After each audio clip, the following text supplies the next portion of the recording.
Welcome to We Got Balls, real, raw, masculine sex talk with Chris Inman and Scott Cohn. Here we go.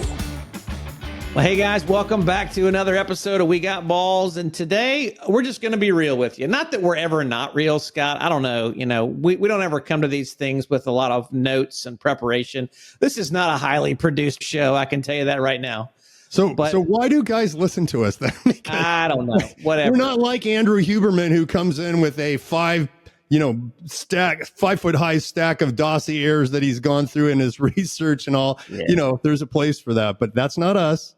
Well, I think it's in the title. We're trying to figure out what it means to have balls and be real and raw. And so that's kind of what we're doing. And one of the things that we wrestle with, almost every conversation that we start with when we get on the call and we start the chit chat, how you been doing? And almost universally, there are challenges and there are things that we're each individually wrestling with that are just hard.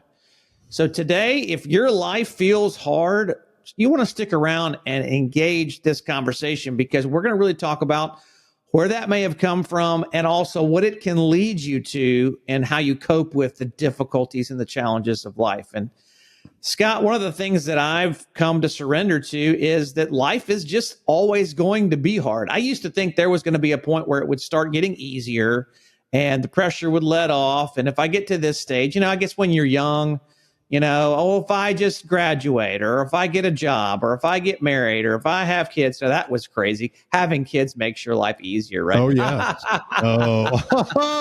oh, yeah. I'm a comedian. Yeah. And so that's, you get to these phases and, maybe if I can just get to retirement. And I was having a conversation with a guy yesterday who is retired. And you know what he does all day? He sleeps till 10:30. He gets up, he has a late breakfast, he watches TV all day and goes to bed at 1:30. And that's just sad to me. He's a nice guy. It's a really nice guy, but he's not going to live. He's not going to live long doing that. Probably not. And that's true, that especially with men, when we lose our purpose and lose our structure in life, it's really easy to have physical, emotional decline and mental decline. So is life hard for everybody, or is it particularly hard for men, or what do you think is the real kind of crux of this issue for those of us that struggle with pornography or unwanted sexual behavior of any kind? Like, why does it seem like our lives are so difficult? Because I have a hard time believing everybody lives life the way we live it, but I don't know. I could be wrong. Yeah, I think you got a point there, is that I would argue that life is hard for everyone on some level. I think what we deal with in our community, the guys who are struggling with survival strategies, like you like to call them, sexual behaviors and unwanted behaviors that are shameful, is that when we came into this life, there was the hope of someone to kind of set us on a path and give us some tools and some belief that life didn't have to be as hard, because it's going to be hard for everybody. But I think for a lot of us, there was either abuse or neglect or a lot of rules that just made life extra difficult. And so in our bodies, it feels like that we're always being challenged every single moment of every single day. And the only way to escape is to go into our survival strategies: porn, masturbation, acting out, massages. The list goes on of, I feel numb. That's the word, right? Numb from all this hardness, this difficulty when I go there. So the thing that I heard in what you just said that I can so relate to, because I feel it in my body myself, and I've had lots of discussions in the last week about this with other guys, is I feel alone, right? Mm. So yeah, it's not just that life has hard things. We live in a world that has entropy. Things wind down. Things don't increase in energy and goodness. They tend to deteriorate over time. Second law of thermodynamics. That would be correct. And so that's all the science you're getting out of me today. So You said entropy, so there's more coming. I'm promising. Yeah. All right. So, but this idea of we all come into the world looking for somebody looking for us, and it gets unraveled in our family experience so often because, again, the definition of good enough parenting is 30% of the time your mother and your father are attuned to you and they're able to help you regulate yourself out of extreme emotional states like anger, fear, sadness, and shame back to a place of feeling connected and safe and happy. And when we don't get that at least 30% of the time, it sets us up with this terrible sense of loneliness deep in our heart. And when you ask a group of guys, when you're having sex with a person or when you're acting out with yourself, looking at pornography, watching other people have sex with themselves while you have sex with yourself, when you're doing that, what are you really looking for? Besides the orgasm, like what's going on beneath that you're yearning for? And so much of it's about connection. I just want to feel connected. Yeah, but that's such an elusive, I mean, you use the word alone, that's such an elusive feeling because I don't know if I have had true connection in my body. I know I definitely didn't have true connection until I got into recovery, until I started being with people who could love me and accept me just for who I was. I mean, I was in freaking environments where if you didn't perform, you're worthless. You're shunned. You're outside. So I'm on the hamster wheel of life. So tell me about that alone feeling where, I think it's important to tie life is hard into this isolation dynamic. How do those two things connect in your story?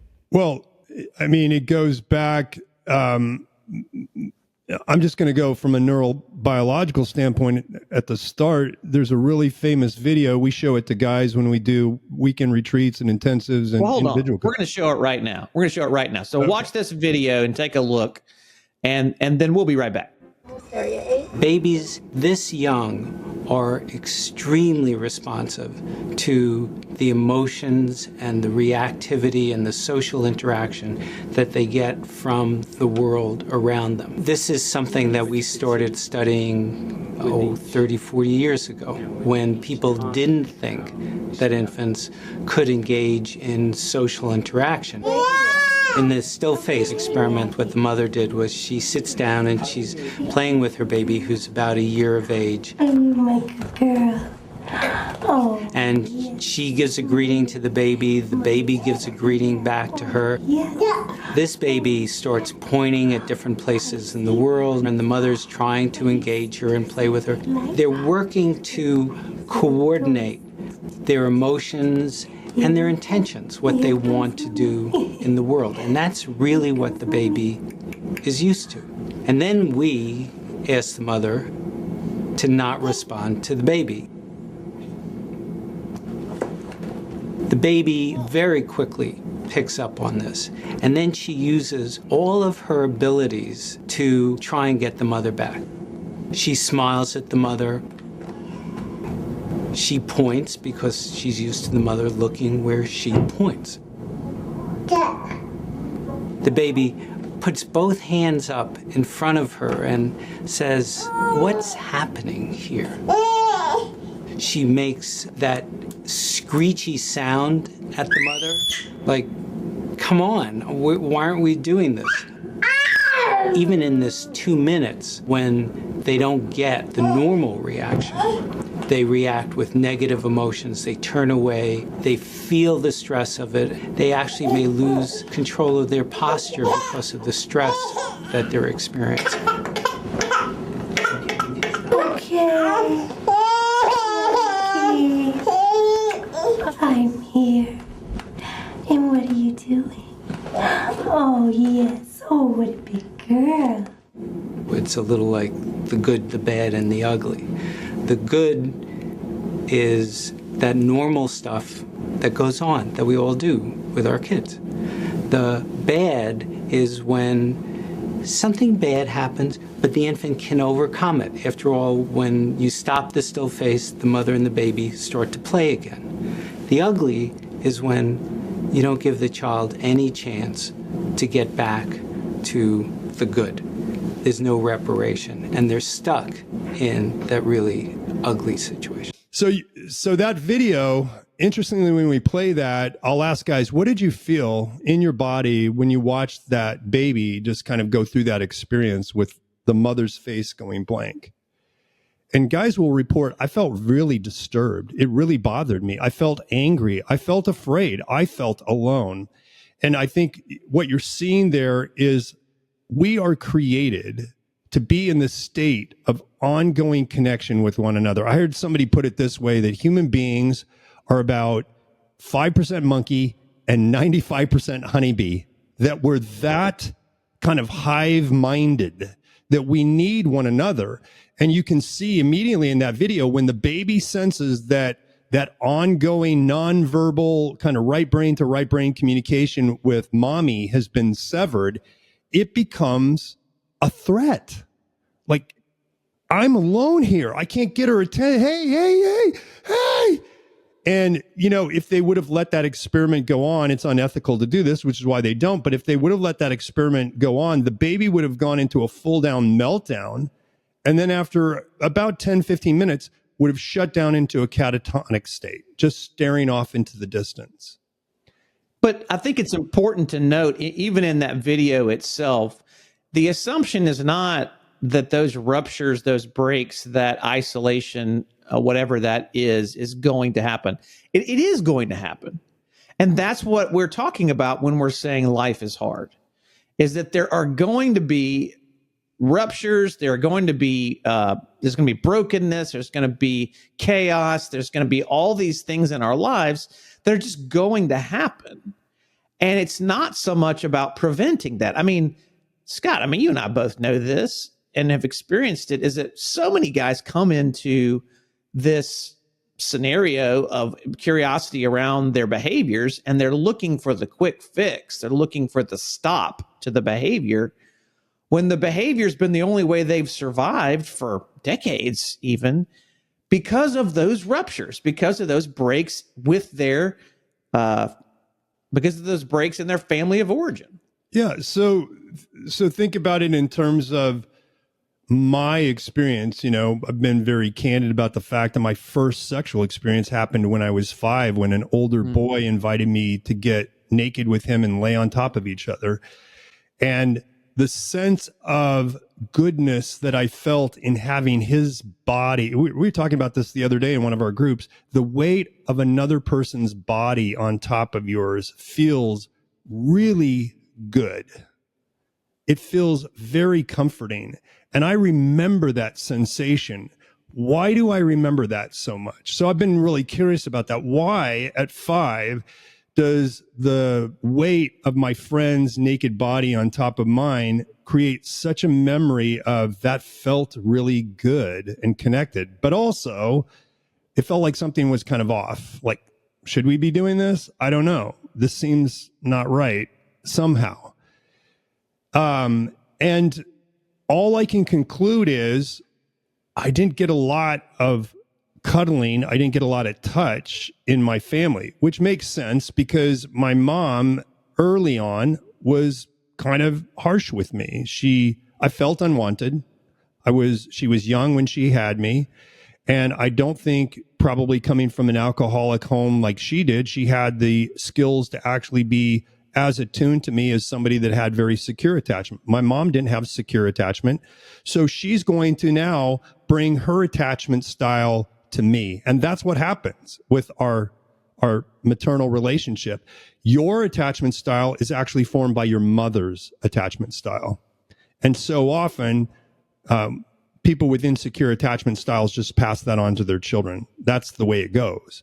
So I'm already set up going into that experience with the older boy with this kind of emptiness in me.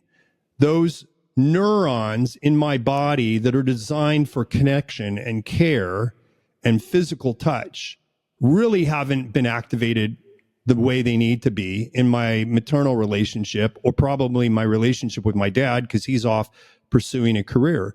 And so the thing that I've concluded is that touch meant a lot to my body because I wasn't getting the touch that I needed growing up. How do I make that conclusion? I don't have any stories of that. I don't have any memories. How does that turn into something that becomes harmful or painful to you? I mean, because you're wanting touch, you're wanting to be soothed and cared. I mean, you're 5. I mean, come on, guys. At 5 years old, you have zero agency over your life. I mean, everything is given to you. You're told when to get up. You're told when to go to sleep. You're told what to eat. You're told what to wear. And at 5 years old, you have this experience of comfort and care and nurture with this other boy because it's not happening. How are you supposed to deal with that when you carry that with you for the rest of your life? Yeah. And life is hard. This is hard. This is a hard thing to be able to see that the reason that brought me to life, in a sense, is because there's another sense in which my home, my relationship with those closest to me was kind of an emotional desert. So I wasn't being watered. I'm this little flower that's growing up in this soil, but the soil's dry and parched. It's not raining enough there. There's not enough fertilizer. There's not enough care being given to that little seedling until somebody else comes along and they water it. But maybe there's some poison in the water. Yeah.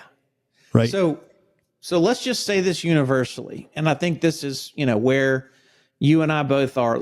There's going to be challenges. There's going to be difficulty. There's going to be brokenness. There's going to be pain.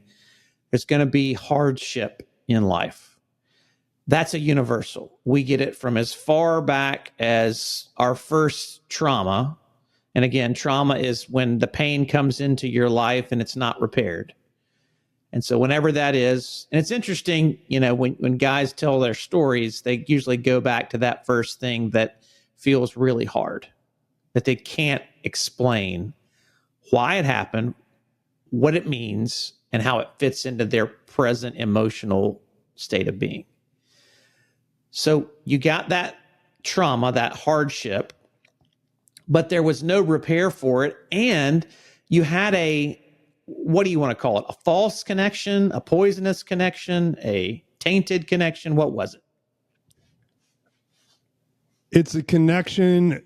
Well, it's a connection that wires touch together with sexuality at a very early age before my body and my mind can cope with that. And it becomes really harmful because I can't cope with that as a child. I don't know what that is. I don't even know what sexuality is at 5 years of age. I haven't had this conversation with anybody. Oh, that's your penis. You're not supposed to let anybody touch your penis. You're not supposed to let anybody else touch, ask you to touch theirs. You're not supposed to rub your bodies naked together. I don't have that conversation with anybody. So I'm just introduced to this by another boy who I admire. He's older. I want to be with him. I want him to be my friend. And he's offering me care. He's offering me touch. And it makes me feel alive in the context of not getting a lot of that. So what do I call that? Like, he brought me more life than I was getting at the time, but it comes with that kind of associated baggage of now being wired together, the fusion of friendship and touch with sexuality really early. And then afterwards, do I tell anybody do I go home and say, I was down there and he did this to me? No. Why?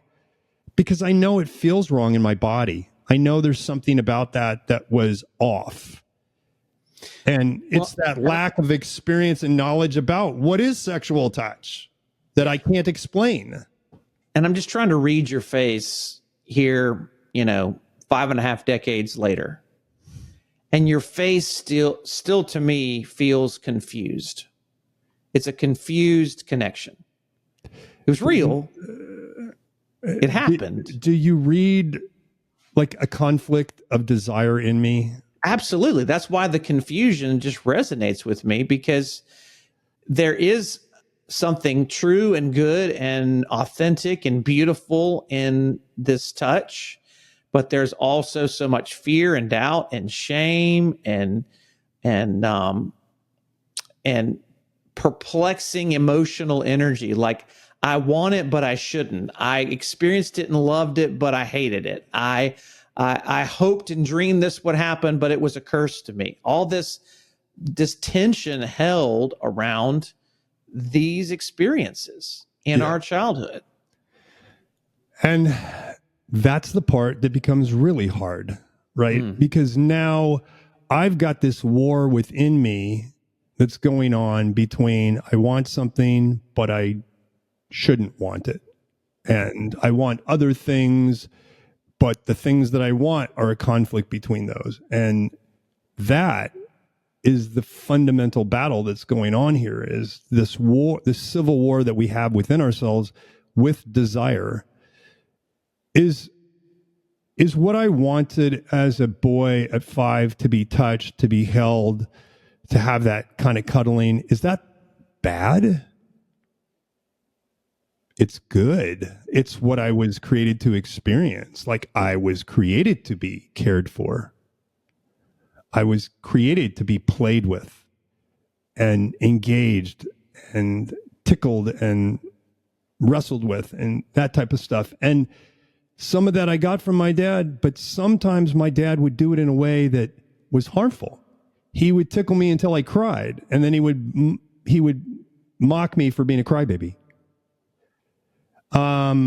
Or he would wrestle with me until he just kind of pinned me down and put my hands on the ground and his knees on my hands, and I felt kind of helpless. So the play now becomes, that's not so much fun anymore. Now I'm feeling a little humiliated. And who do I talk to about that? Who do I go to say, that didn't feel good? Well, especially at that age, when you don't have agency, when you don't have any voice, and you're just feeling it. And it's not your responsibility to see your face for yourself. But I don't know that. I don't know that I don't have agency. I don't know that I'm alone in all this. All I can do now is turn against myself because of this inner war that I feel with my own desire. And I think that creates the loneliness, right? Because now I'm holding within me these conflicting things and I don't know what to do with it. And so much of taking that energy of all of those experiences and getting it out of my body relies on having a safe other person who can attune to me and engage me by like, hey, buddy, what's wrong? Your head's hanging low. What happened today? Not happening. So I'm left with all of that. Does it go away? Does all the energy of that dissipate? No, it stays in me. And I would argue it gets planted and bears fruit because it's the molding, it's the wiring, it's the programming that you're given. And for me, it was that very same message. I'm alone. I've got to figure this out by myself. And, it wasn't any active harm, but we'll talk about it in a subsequent conversation. It was a lot of passive harm. It was neglect. It was abandonment.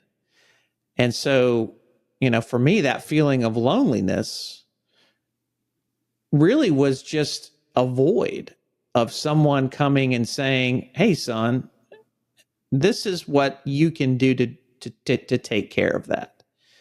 And I just happened onto, a magazine on the side of the road and at 13 years old and picked up a page of it. And it lit me up. It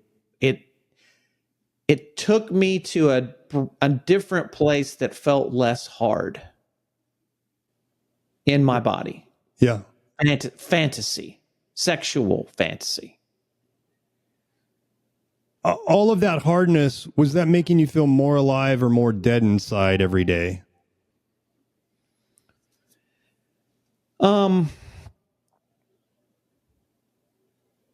Definitely more dead. Definitely more dead. Yeah, it was it was a place that I didn't know what to do with, Scott. I just, I was doing the best that I could. I was surviving. And then when you see these naked pictures, man, they make you come alive, especially as a 13, 14-year-old with all that testosterone flowing through your body now. Yeah. I mean, I'm wanting to connect. And of course, the people I want to connect with are other 13 and 14-year-old girls, and their bodies are becoming the shapes of these women that I see in these magazines and I see at the bookstore and ultimately I see online. And so that makes me feel like the hardness of my circumstances isn't as heavy. I guess that's the way I'd put it. It's just, it doesn't feel as heavy. It feels like I can put it on the bookshelf. I can dismiss it for a while and escape it for a little bit. Yeah, it creates that momentary sense of life that you're missing, right?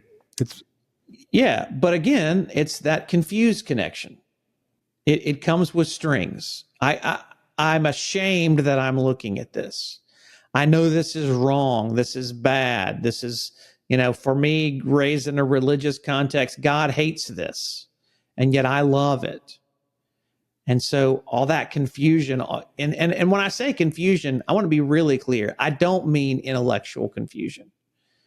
Because just like I was saying earlier, when you're talking about this, when I watch myself talk about this, it's in my body that's confused. Like it's that tug of war in my body that one side feels good, the other side feels evil, and yet there's desire there, and they're pulling in both directions.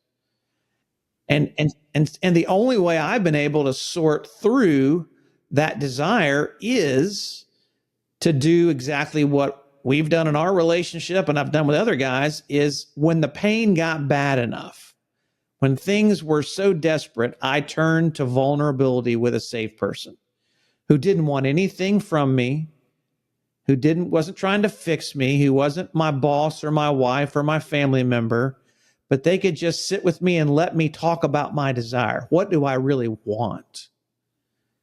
And as I began to express that and share that, the reality was the confusion in my body wasn't as energetic. It wasn't as high strung. It was still there, but it didn't feel so needy and so lonely. Yeah. And I think what energizes that, in a word, before you start to get vulnerable with somebody, that sense of loneliness is really magnified by shame. That idea that there's something really wrong with me. I'm unwanted. I am unloved and unlovable. And when I can come and say, I need to just be honest about something that I've really been at war with in myself, and that is that I like this, and it's at such odds with who I really want to be. But here it is. And when I can bring that out in the open, I'm coming out of that sense of isolation and loneliness into a place where I can be, seen. And I can be known. I can have you know me and not turn away with disgust, but just hold that space to go, yeah, tell me more about that. Here's the operative question. When do you first remember that showing up in your life as a source of life? What's your first memory around that nakedness or that weight of the body on top of you, feeling like it's so good and it's connecting you and it's making you come alive? And you can trace those back to those formative moments where, the soil around you was not providing the nutrients. Your family system wasn't providing the nutrients, and you found it somewhere else. And now it starts to make sense why I'm having this struggle, why it's so hard. So part of it is unraveling the shame, the judgment, the isolation around having those desires in the first place. And then part of it's being curious about what's the deep desire of my heart beneath that thing, right? If I'm drawn to this certain type of porn, if I'm drawn to acting out in this particular way, beyond the sexual pleasure, beyond the orgasm, what's beneath that that's the deep longing of your heart, do you think? But Scott, that is, oh my gosh, you're asking such heavy questions. I mean, I don't want more hardship. I mean, I just want this to go away. Come on. I can't go there. I can't do the things that you're asking me to do because I just can't. I can't. And I'm curious about that. When did you first begin to feel that you couldn't face hard things in your life? my whole life, Scott, my whole life. You see my bug eyes? My whole life. Yeah. I've been doing this shit for 4.5 decades. And it feels like every morning is lifting a bowling ball off of my chest just to get out of bed. And every time I go to work, I've got to drag my chains with me. And every conversation I have with my loved ones, I'm carrying around 30 pounds of books. It's like this overwhelming challenge of my life is life itself. And you're telling me I got to do the work to get down to what's beneath what I really want, my deep desires? I don't think I can do that. Yeah, I get it. I've been there. I still get there at times. There are still days where I wake up and I think, I wish I wasn't alive today. I don't want to face what I have to face today. And all I can tell you is I know that that's coming from a place of feeling like I have to do it all by myself. Yeah. Because so much of my story is around having to face hard things alone. I don't think the real issue is that life is hard. Life is hard for everybody. I don't think anybody gets out of here alive. I think their suffering is a part of the plan. But the intention of suffering, I think, is to bring us to a place of surrender in those places where we feel the most shame in our lives. And that surrender is to the presence of others. I have to learn that because life is hard, I need others with me. And again, because of my family experiences, that hasn't worked out so well, right? I don't have a lot in my body. My nervous system doesn't anticipate care very well when I'm struggling and when I'm going through hard things. What I get is a lot of sense of I have to do this alone. Scott, when you're talking about that, I just am reminded of the phrase that shame is learned in relationship and shame can only be healed in relationship. I think part of my resistance is I've got decades of disconnection relationally. So why would I trust you? I've been betrayed. So why would I go out on a limb to do the work to be vulnerable with you? And yet I still know that that's the only path to find the connection that I long for, is to keep pushing into sharing my shit with the people that I know that care about me and seeing how they'll hold that and feeling their compassion and kindness and curiosity about what I share with them and not trying to fix it. Not giving me any answers or not giving me any platitudes. They're just, and like you said, that sounds hard. When you said that, my chest lifted. My countenance, my soul was lighter. And that's all it took, was for you to just acknowledge, yeah, that sounds hard. And I think that's the challenge of where we are is, in a sense, this work is never going to end, which feels, futile. But it's in the work itself of recovery, of connection, of life, ultimately of love, loving myself, loving others, and loving my maker. It's in that pursuit that my story will be told. Yeah. And that my life will be defined, frankly. And I think, and this shout out to guys on the Brain Buddy app who we hear a lot from, a lot of guys using that app, which is for addiction recovery. Listen to us. And I was just talking to somebody today about, well, what is it that draws you to our podcast? Why us? Because there's a lot of different podcasts out there on addiction recovery and trauma recovery. And so what is it about our conversations that guys are like, they're blown away by it? And I think it's that we model what we're talking about in our relationship, because we have a real relationship. We're not just doing this to create content. We're doing this to actually demonstrate what this looks like in a relationship with two men doing this together. That vulnerability where you can say anything in the relationship. And every part of you is welcome. And that is a corrective experience, because most of us don't have any experiences with those closest to us where everything is welcome. Every part of me is welcome. I can say what I need to say. I can be authentic about what I'm really experiencing in my emotions at that moment. I can be authentic about my desires, and I'm not going to be scolded, shamed, or lectured. And it's so rare, which I think is why life is so hard. Yep. Because it's so rare to find people that will be with you without requiring something of you. Yep. And guys, that's all we can invite you to.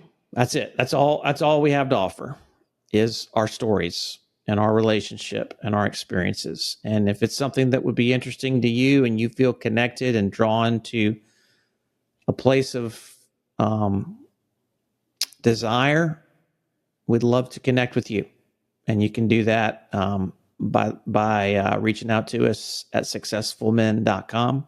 It's going to be exciting to see what's going on right here on We Got Balls.